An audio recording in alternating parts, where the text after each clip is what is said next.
Hello students, today we are going to start the communication topic. Under that we are going to study about personal communication and mass communication. In personal, letters, telephone, telegram, fax, emails and the internet etc. comes. And the mass communication, radio, television, satellites, newspaper, magazines, book, public meetings, seminars and the conference etc. comes. After that we are going to start the topic international trade. अंतर्राष्ट्रीय व्यापार को पढ़ेंगे and we will learn about the import ayat and the export niryat. And then the last topic we are going to study about the tourism as a trade.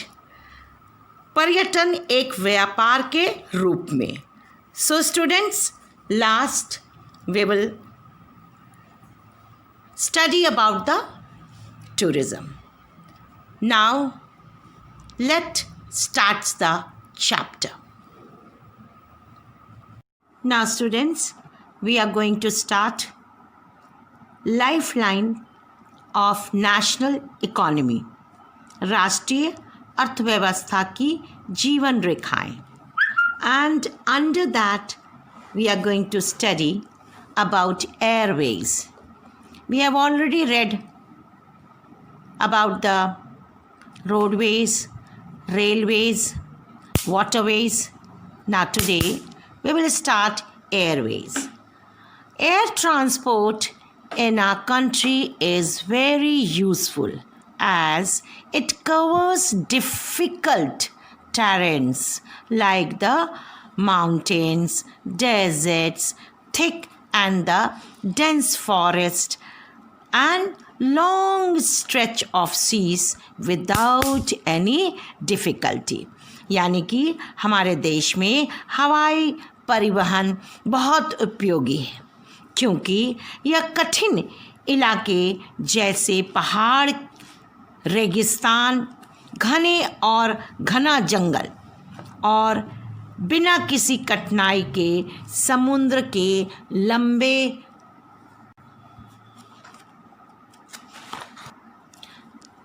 सफ़र को या बहुत ही बड़े बड़े खाइयों को कवर करता है जहाँ पर हम रेल से, रोडवेज से नहीं जा सकते हैं वहाँ हम हवाई यात्रा कर सकते हैं. जैसे बड़े बड़े पहाड़ हैं, बड़ी बड़ी खाइयाँ हैं और वैलीज़ हैं. We can go through the air transport. So therefore air transport is very, very important. It saves our time and the fuel. The main features of airways are air travel means when we do the air travel is the fastest and the most comfortable mode of transport. यानी कि हवाई यात्रा परिवहन का सबसे तेज और सबसे लाभदायक तरीका है क्योंकि इसमें हम बहुत आराम से और बहुत ही कम समय में एक जगह से दूसरी जगह पहुंच सकते हैं. इसमें हमारा समय भी बचता है, फ्यूल भी बचता है और हम अच्छे से बिना किसी कठिनाई के एक जगह से दूसरी जगह की यात्रा बहुत सरलतापूर्वक करते हैं. Now it can cross difficult terrains such as mountains, deserts, forests and oceans as well as remote and the hostile areas with ease and the speed. यानी कि हम वायु परिवहन बहुत ही तेज़ी से, बहुत ही आरामदायक तरीके से जो है वो एक जगह से दूसरी जगह जाते हैं. तो ये बहुत ही आरामदायक परिवहन का साधन है। इसके द्वारा अति दुर्गम मतलब बहुत ही कठिन जगहों को, स्थानों का, जैसे ऊंचे पर्वत, मरुस्थल, डेजर्ट्स, घने जंगलों व लंबे समुद्री रास्तों को बहुत ही सरलता से पार कर सकते हैं। Air transport was nationalised in 1953.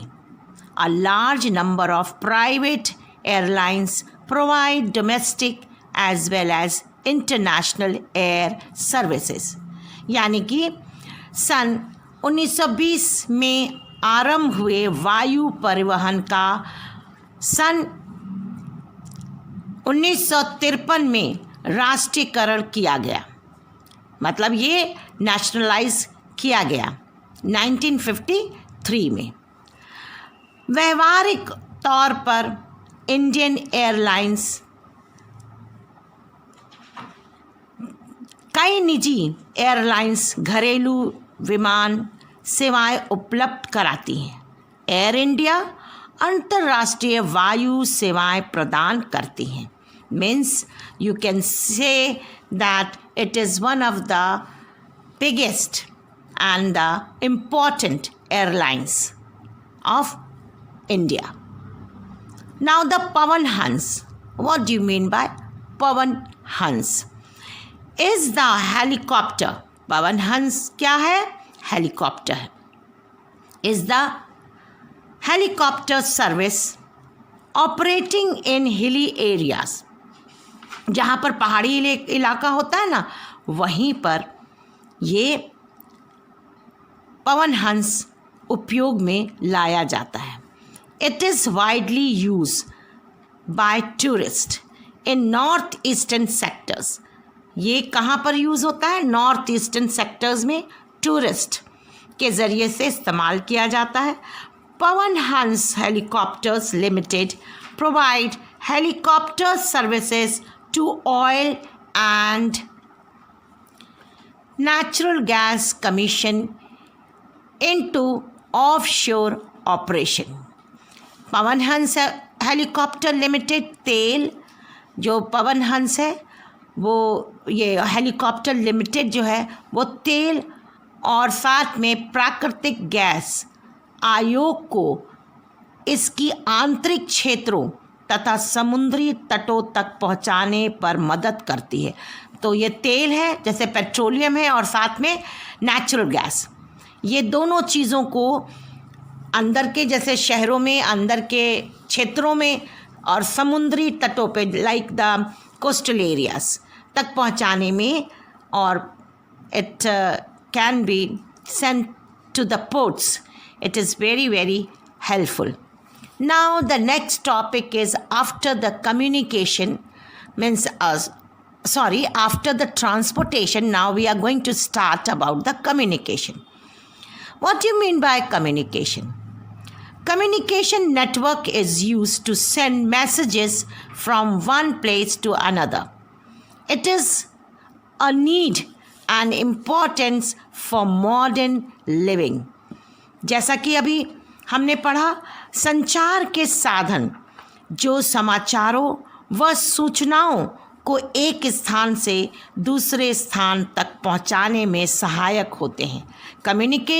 Communication का मतलब कि हम अपने सामानों को, अपने समाचारों को, अपनी सूचनाओं को, अपने मैसेज को एक जगह से दूसरी जगह पहुंचाने में हमारी मदद करता है। Like the communication is helping to send the messages from one place to another. So it is very very helpful in the modern living. Now, major means of communication in the country are personal and mass communication. It is of two kind. ये दो तरीके का है. Major means of communication, संचार के साधन जो है वो दो तरीके के होते हैं. एक तो पर्सनल होता है, व्यक्तिगत, और दूसरा मास कम्युनिकेशन. तो इस तरह से हम इसको इस तरह से पढ़ेंगे. Means of communication. As I have read the personal and the mass communication. So there is a differences in the personal, letter, telephone, telegram, fax, email and internet. Now the mass communication, this is personal and this is mass communication, like एक साथ बहुत सारे लोग इसका लाभ उठाते हैं, जैसे कि रेडियो से बहुत सारे लाखों लाख लोग एक साथ हमारी बातों को सुन सकते हैं और चीज़ों को देख सकते हैं। लाइव टेलीकास्ट को television, cinema, satellites, newspaper, magazines, book, public meetings, seminars and the conference etcetera. तो ये सारी चीज़ें जो हैं ये मास कम्युनिकेशन में आती हैं। तो अब हम देखेंगे पर्सनल कम्युनिकेशन।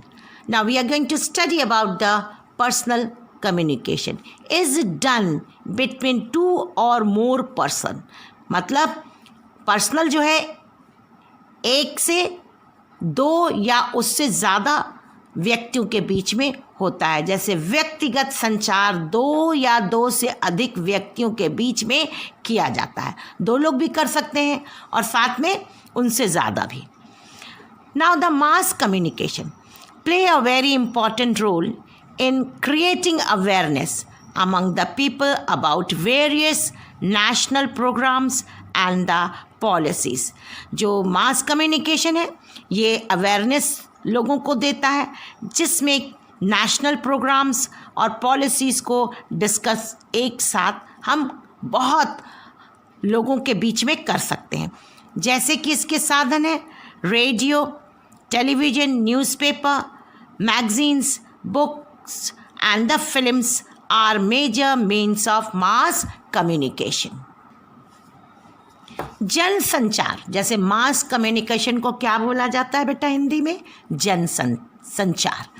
विभिन्न राष्ट्रीय कार्यक्रमों और नीतियों के बारे में लोगों के बीच जागरूकता, अवेयरनेस पैदा कराने में बहुत महत्वपूर्ण भूमिका निभाता है। और इसको मास कम्युनिकेशन को या जनसंचार को फैलाने के या पहुंचाने के साधन कौन कौन से हैं? जैसे रेडियो है, टेलीविज़न है, समाचार पत्र है, मैगजीन्स हैं, किताब हैं, फिल्में हैं, बड़े पैमाने पर संचार के साधन हैं। तो अब now we are going to see about the differences of personal and the mass communication. The first one in the personal, व्यक्तिगत संचार, means of communication through which only personal messages are exchanged। जैसे कि निजी संचार के साधन जिसके माध्यम से केवल व्यक्तिगत संदेशों का आदान प्रदान किया जाता है। और इसी तरह से आप मास कम्युनिकेशन को पढ़ेंगे। These means through which one can communicate with several people at the same time। Means communicate का मतलब है कैरी और साथ में इम्पार्ट। इसको हम हिंदी में पढ़ेंगे जनसंचार। इसका मतलब है कि जिसके माध्यम से एक ही समय में कई लोगों के साथ मतलब संवाद करना, बातचीत करना, अपनी बातों को पहुंचाना या भेजा जा सकता है। तो इस तरह से हम अपनी बात को पहुंचा सकते हैं। Telephone, mobile, postal services, postcards etcetera are the main sources under the personal. तो आप व्यक्तिगत संचार में टेलीफोन, मोबाइल, डाक सेवा, पोस्टकार्ड आदि निम्न स्रोत हैं। और इसी तरह से आप देखेंगे मास कम्युनिकेशन में जनसंचार में radio, television, newspaper, internet are the main sources. तो आप इस तरह से ये सारे सोर्सेस को मास कम्युनिकेशन में ऐड कर सकते हैं। Now after the communication we are going to study about the next topic is international trade. What do you mean by international trade? International trade is trade between 2 or more countries and takes place through sea, air और land roots. अंतर्राष्ट्रीय व्यापार दो देशों के मध्य होता है, दो देशों के बीच में होता है। जैसा कि अभी आपको एक उदाहरण दे, भारत देश है चाइना या जापान या आप नॉर्थ अमेरिका या रशिया या कोई भी दो कंट्रीज़ के बीच में आप कर सकते हैं। यह समुद्री, हवाई व स्थलीय मार्गों द्वारा हो सकता है। या तो आप समुद्र के रास्ते से व्यापार कर सकते हैं, हवाई जहाज़ों के ज़रिए से, और साथ में आप लैंड रूट से भी अपने सामानों को इधर उधर या भेजे जा सकते हैं। Second is international trade is considered as economic barometer for a country as its advancement shows the economic prosperity of a country. जैसा कि अंतर्राष्ट्रीय व्यापार को किसी देश के लिए आर्थिक बैरोमीटर माना जाता है, क्योंकि उसकी उन्नति किसी देश की आर्थिक समृद्धि को दर्शाता है। जितना ज़्यादा हम इंटरनेशनल ट्रेड करेंगे, हमारी कंट्री उतना ज़्यादा इकोनॉमिकली क्या हो जाएगी, स्ट्रॉन्ग हो जाएगी, नाम हो जाएगा, देश विदेश में हमारी कंट्री का नाम होगा और हमारी कंट्री में फॉरेन एक्सचेंज भी आएगा। तो इस तरह से इसके बैरोमीटर को, आर्थिक बैरोमीटर को हम देख सकते हैं, मान सकते हैं, जितना एक्सपोर्ट और इंपोर्ट हम करेंगे। Second is international trade has two component. अंतर्राष्ट्रीय व्यापार के दो घटक हैं। एक क्या है, इंपोर्ट्स, जैसे आयात, what we purchase from other country. आयात का मतलब हम दूसरे देशों से खरीदते हैं, जो भी सामान हम खरीदते हैं हमारे देश में आता है उसको आयात बोलते हैं। एक्सपोर्ट का मतलब What we sell to other country means हम निर्यात करते हैं, अपने कंट्री के चीज़ों को हम दूसरी कंट्रीज़ में बेचते हैं। तो इस तरह से हम दूसरे देशों को क्या बेचते हैं, ये एक्सपोर्ट में आता है। और इंपोर्ट में हम क्या खरीद के अपने देशों में लाते हैं। तो इस तरह से हम इस बात को सीखते हैं।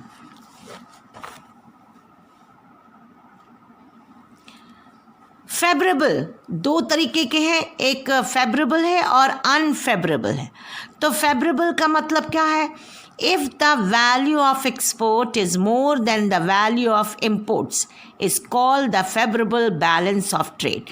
मतलब कि जब हम एक्सपोर्ट करते हैं, अपनी चीज़ों को दूसरे देशों में बेचते हैं, तो उसकी वैल्यू जो है वो ज़्यादा होती है, तो इसको हम फेवरेबल बैलेंस ऑफ ट्रेड बोलते हैं। व्यापार का अनुकूल संतुलन, यदि निर्यात का मूल्य आयात के मूल्य से अधिक है, जो चीज़ हम एक्सपोर्ट करते हैं उसका दाम ज़्यादा होना चाहिए, जो चीज़ हम इंपोर्ट करते हैं अपने देश में लाते हैं उसका दाम कम होना चाहिए।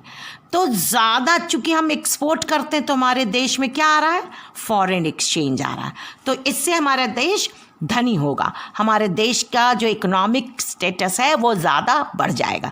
तो जाहिर सी बात है कि इससे हमारे व्यापार का संतुलन बढ़ेगा। Unfavourable when the value of imports is more than the value of export, ये एकदम उससे उल्टा है।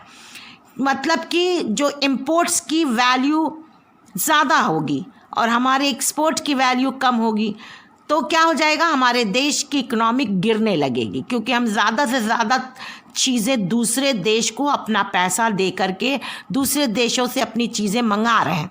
तो हमारे देश के लिए बहुत प्राउड की बात नहीं है, बहुत ही मतलब ऐसी बात नहीं कि हमारे देश में तरक्की हो रही है। इसका मतलब हमारे देश का जो कंडीशन है, हालात है, वो ठीक नहीं है। इसलिए हमें ज़्यादा निर्यात करना है, हमारे ज़्यादा हमको एक्सपोर्ट करना है, जिससे कि हमें फॉरेन एक्सचेंज मिले। तो इसको अनफेवरेबल बैलेंस ऑफ ट्रेड कहेंगे। व्यापार का प्रतिकूल संतुलन, जब आयात का मूल्य निर्यात के मूल्य से अधिक होता है तो इसे व्यापार का प्रतिकूल संतुलन कहा जाता है। टूरिज्म एज अ ट्रेड, पर्यटन एक व्यापार के रूप में। Nowadays the tourism is one occupation because Many people are employed in this. So tourism is providing employment to the people. So that's why it is very, very important for our country. So tourism provides the related industries and services of the destination country. पर्यटन देश से संबंधित उद्योग और सेवाओं को बढ़ावा देता है. इसमें क्या है कि इससे ये एक तरह का उद्योग भी है. It is one of the business of the country. जैसे हमारे देश में बहुत से दूसरे देशों के लोग हमारे देश की प्राकृतिक संप्रदा, हमारे प्राकृतिक, हमारे नेचुरल चीज़ों को देखने आते हैं. अब आप देखिए हमारे देश में जो ताज है और बहुत से ऐसे मॉन्यूमेंट्स हैं और आप हिल स्टेशंस हैं, तो उनको देखने के लिए बहुत टूरिस्ट, जैसे नेपाली में आप देख लीजिए, नेपाल लोग जाते हैं, बहुत से टूरिस्ट जाते हैं. तो this is one of the business. लोग वहाँ पर टूरिज़्म के ज़रिए से बहुत पैसा कमाते हैं. आप जब आगरा जाओगे तो आप ताज पे सिर्फ हमारे देश के लोगों से ज़्यादा आप दूसरे देशों के लोगों को देखेंगे, क्योंकि लोग हमारे देश के मॉन्यूमेंट्स की ब्यूटीज़, ये सारे चीज़ों को देखने के लिए आते हैं. तो ये एक बहुत ही अच्छा अर्निंग है. तो in Kashmir, one example I will tell you.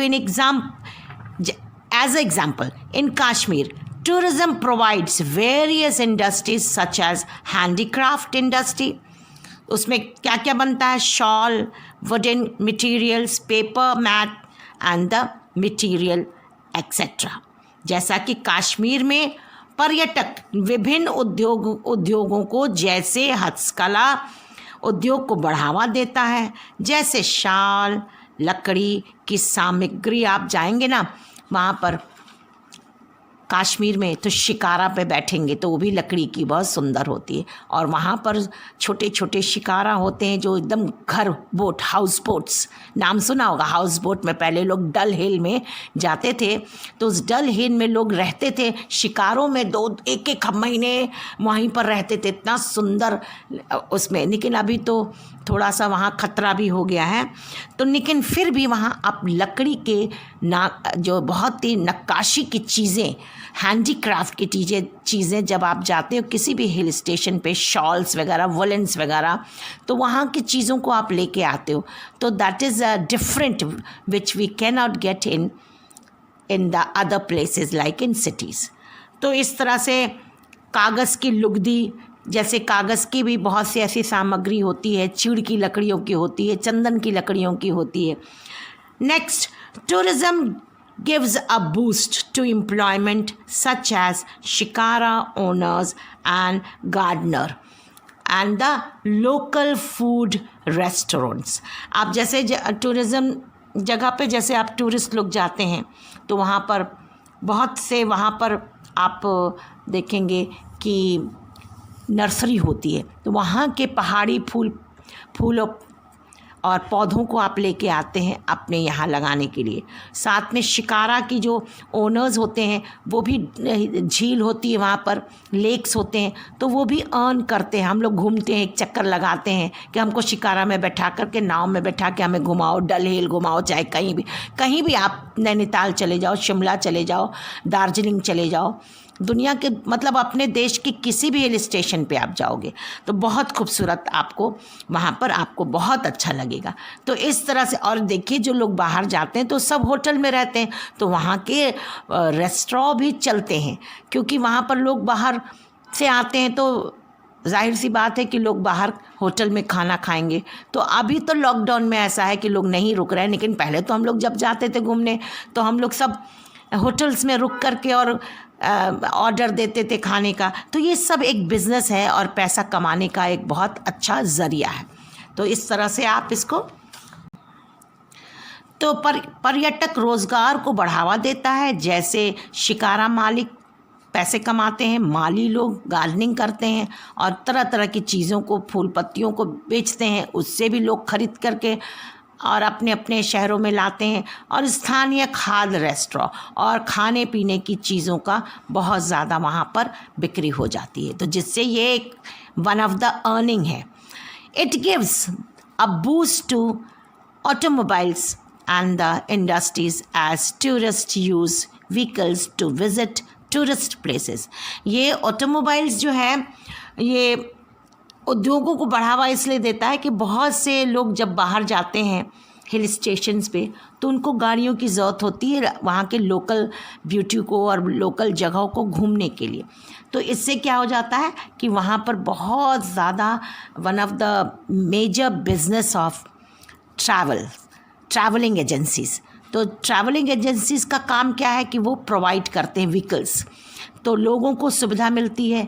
अगर हम यहाँ से कार से नहीं गए, ट्रेन से गए, तो हमें वहाँ तुरंत बुक कर लेंगे तो हमें गाड़ी मिल जाएगी, तो हम इस गाड़ी से, कार से या जो भी व्हीकल होगी उससे हम जगह जगह वहाँ के खूबसूरत चीज़ों को देख लेते हैं.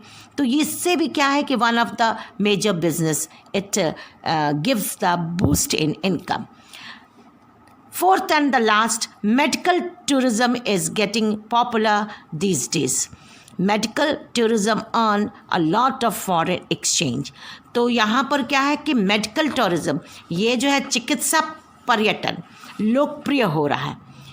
मतलब चिकित्सा पर्यटन विदेशी मुद्रा का एक बहुत बड़ा साधन है या बहुत ही ज़्यादा पैसा कमाता है. लोग टूरिस्ट जो है वो आते हैं जगह जगह से और अपने इलाज के लिए भी आते हैं और साथ में बहुत ज़्यादा पैसा हमारे देशों में इससे फॉरेन एक्सचेंज आता है और जिससे हमारे देश का बहुत ज़्यादा इट इंक्रीजेज द इनकम और it increases the economy of the country. So today students the chapter is finished. I hope you have understood nicely.